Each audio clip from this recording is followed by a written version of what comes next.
السلام علیکم ورحمۃ اللہ وبرکاتہ۔ اسلام میں پڑوسیوں کے حقوق۔ ایک ہی محلے یا سوسائٹی میں رہنے والے لوگ اگر ایک دوسرے سے میل جول نہ رکھیں، دکھ درد میں شریک نہ ہوں تو بہت سی مشقتیں اور پریشانیاں پیدا ہو سکتی ہیں۔ اس لیے اسلام نے جہاں ماں باپ اور عزیز و اقارب کے ساتھ حسن سلوک، ہمدردی و اخوت، پیار و محبت، امن و سلامتی اور ایک دوسرے کے دکھ درد میں شریک ہونے کی تعلیم دی ہے، وہیں مسلمانوں کے قرب و جوار میں بسنے والے دیگر اسلامی بھائیوں کو بھی محروم نہیں رکھا، بلکہ ان کی جان و مال اور اہل و عیال کی حفاظت کا ایسا درس دیا کہ اگر اس پر عمل کیا جائے تو بہت سے معاشرتی مسائل حل ہو سکتے ہیں، اور اس کے نتیجے میں ایک ایسا مدنی معاشرہ تشکیل پا سکتا ہے جہاں ہر ایک دوسرے کے جان و مال، عزت و آبرو اور اہل و عیال کا محافظ ہوگا۔ نبی کریم صلی اللہ علیہ وآلہ وسلم نے 3 مرتبہ ارشاد فرمایا، اللہ کی قسم وہ مومن نہیں ہو سکتا۔ صحابہ کرام علیم رضوان نے عرض کی، یا رسول اللہ وہ کون ہے؟ آپ صلی اللہ علیہ وآلہ وسلم نے ارشاد فرمایا، جس کی برائیوں سے اس کا پڑوسی محفوظ نہ رہے۔ اسلام میں پڑوسی کو اس قدر اہمیت حاصل ہے کہ رسول اللہ صلی اللہ علیہ وآلہ وسلم نے کسی شخص کے کامل مومن ہونے اور نیک و بد ہونے کا معیار اس کے پڑوسی کو مقرر فرمایا۔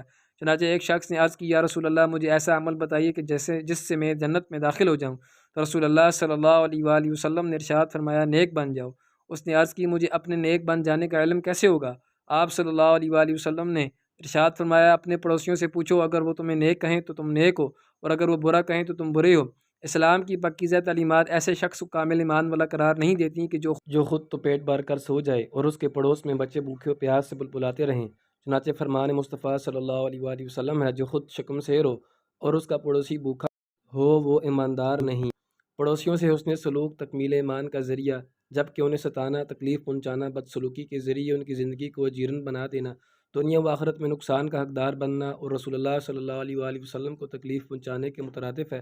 جیسا کہ نبی کریم صلی اللہ علیہ وآلہ وسلم نے فرمایا، جس کے شر سے اس کا پڑوسی بے خوف نہ ہو وہ جنت میں نہیں جائے گا۔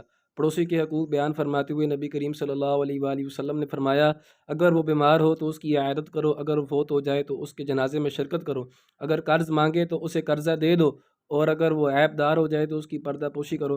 ایک اور روایت میں یوں ارشاد فرمایا، اگر وہ تم سے مدد طلب کرے تو اس کی مدد کرو، اور اگر وہ محتاج ہو تو اسے عطا کرو۔ کیا تم سمجھ رہے ہو جو میں تمہیں کہہ رہا ہوں؟ پڑوسی کا حق کم لوگ یہ ادا کرتے ہیں جن پر اللہ کا رحم و کرم ہوتا ہے۔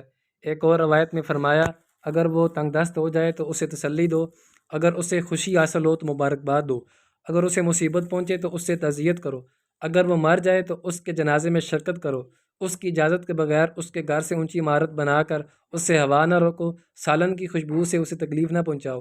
ہاں یہ کہ اسے بھی مٹھی بھر دے دو تو صحیح ہے، اگر پھل خرید کر لاؤ تو اس سے بھی اس میں سے کچھ تحفہ بھیجو، اور ایسا نہ کر سکو تو اسے چھپا کر اپنے گھر لاؤ، اور پڑوسی کے بچوں کو تکلیف دینے کے لیے تمہارے بچے پھل لے کر باہر نہ نکلیں۔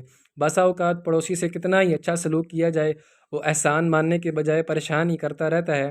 ایسے میں اسلام برے کے ساتھ برا بننے کی اجازت نہیں دیتا، بلکہ صبر اور حسن تدبیر کے ساتھ اسے برے پڑوسی کے ساتھ حسن سلوک کی ترغیب ارشاد فرماتا، اور اس برے سلوک پر صبر کرنے والے کو رضائے الہی کی نوید بھی سناتا ہے۔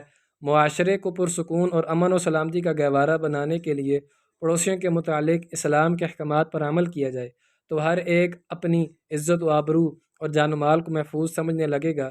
جیسا کہ رسول اللہ صلی اللہ علیہ وآلہ وسلم نے فرمایا، اللہ 3 طرح کے لوگوں سے محبت فرماتا ہے، ان میں سے ایک وہ ہے جس کا برا پڑوسی اسے تکلیف دے تو وہ اس کے تکلیف دینے پر صبر کرے، یہاں تک کہ اللہ اس کی زندگی یا موت کے ذریعے کفایت فرمائے۔